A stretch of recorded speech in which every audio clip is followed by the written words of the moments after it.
All right.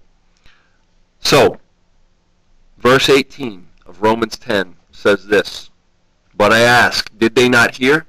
Of course they did. Their voice has gone out into all the earth, their words to the ends of the world." What we're talking about here in verse 18 is the gospel. Gospel being the good news that Jesus Christ, God, has come. He has lived the perfect life that none of us can live. And he has died in place of sinners. And now God can treat sinners as if they lived Christ's life. And he treats Jesus as if he lived our life on the cross. And that can be applied to you if you will believe and trust in him by faith. That's the only way that that can be applied to you. If you do not trust in Jesus Christ for the forgiveness of your sins, your sin remains on you, and the penalty of your sin remains on you. And that's what hell is all about. Okay? Hell is about paying for your sin. Someone has to pay. Either Jesus pays for it, and he did. Historical history books will show you a man named Jesus Christ lived, died on a Roman cross, and they can't find his body. They have no explanation for where it went. We know where it went. He is alive, right? But if you will embrace him as your forgiveness and treasure and God, you can be saved. And his guilt was on you. Your guilt was on him on the cross, and his perfect living can be on you. And God can accept you. Okay, that's the gospel. That's the simple message. That took me like a minute to explain to you guys. Okay? Through that message that Jesus died on the cross for sinners who will embrace him, that's what we're talking about here in verse 18. Did they not hear? He's talking about Israelites, and he's asking the question, didn't Israel hear the gospel? Okay, and we don't have time to go back into Romans 10 because we've been here for a long time. But if you just read in the context, he's talking about the gospel, and he's talking about Israel's unbelief. And he says, yes, Israel has heard the gospel. And he quotes Psalm 19:4, which says, "Their voice has gone out into all the earth, their words to the ends of the world." You guys remember that from last week? Okay. What did we say about that? Two things. One is it's sort of a strange quotation because in the context of Psalm 19, that verse, that section 1 through 4 of Psalm 19 is talking about natural revelation. The heavens declare the glory of God. The skies proclaim his handiwork. Day after day they pour forth speech. Okay? Natural revelation, the stars, the planets, the galaxies. They proclaim the glory of God, and they show that he exists. Same thing as Romans 1 says. Now, what we talked about was that it's sort of odd that he would quote this to talk about special revelation. The Bible, get this, guys, if the Bible is not important to you, that's not good. Here's why. God has revealed himself in nature. He has shown that he exists to his creation by what he has made. And we can look at the oceans, or we can look at the solar system. We can look at all that he has made and see that this God is powerful, he is huge, and he is mighty. We can tremble under earthquakes and storms and thunderclaps and lightning that strikes right by you. And you understand that you are dealing with a creator that is big and powerful.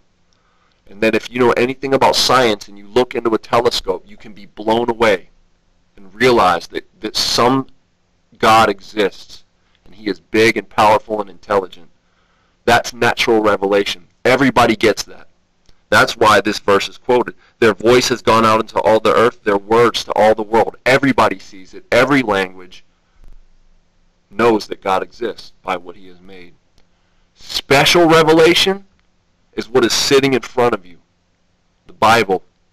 You have the God who created everything has revealed himself in a book, and you have it in front of you. Don't take it lightly. Don't let it sit on your shelf, collect dust, or don't, play with it in the sense of, it's just another book. It's not just another book. The rest of Psalm 19, from verse 5 on to the end, David is speaking about how much he loves the Bible. right? Remember, he says it's sweeter than honey to me, sweeter than honey from the comb. And he goes on and on to talk about how he loves the Bible. And what we said about this verse was the way it fits here, taking out of the natural revelation to apply it to special revelation, which is the gospel. Here's how that works. Oftentimes, when a New Testament writer quotes an Old Testament passage, he has in his mind the context of that passage as well as the one he quotes itself. Does that make sense? And so when he quotes Psalm 19, verse 4, which at the time wasn't 1, 2, 3, 4, it was a song. It wasn't divided up. The guys who translated the Bible into English divided it up into 1, 2, 3, 4. Okay? And so in Paul's mind, when he quotes this, he is thinking the whole Psalm 19 in his head, which the second half is special revelation. And even more precise special revelation is the gospel. It's that God became a man and he came to save sinners if they will embrace him. That's really condensed special revelation. And that's the good news that everyone needs to hear. That's the good news that Romans 1:16 says is the power of God unto salvation for everybody who believes. Everybody who believes. That's the message we need to be telling people. Okay? That's how that fits. One other interpretation I will sort of accept, not that I'm anybody, but I heard one theologian who I really respect, his name's Charles Hodge, and he takes the view that what Paul's doing is he's just using biblical language to get his point across. And what he says is every pastor and every theologian does this, uses biblical language to get a point across when he's not actually trying to quote the passage. I'll accept that, but I like what I explained first better. Okay? So if you want to take the Hodge approach to that verse, that'd be okay. That he's just using biblical language to get his point across. All right. What's up, Jim? How are you? You want a Bible? Are you cool? Okay.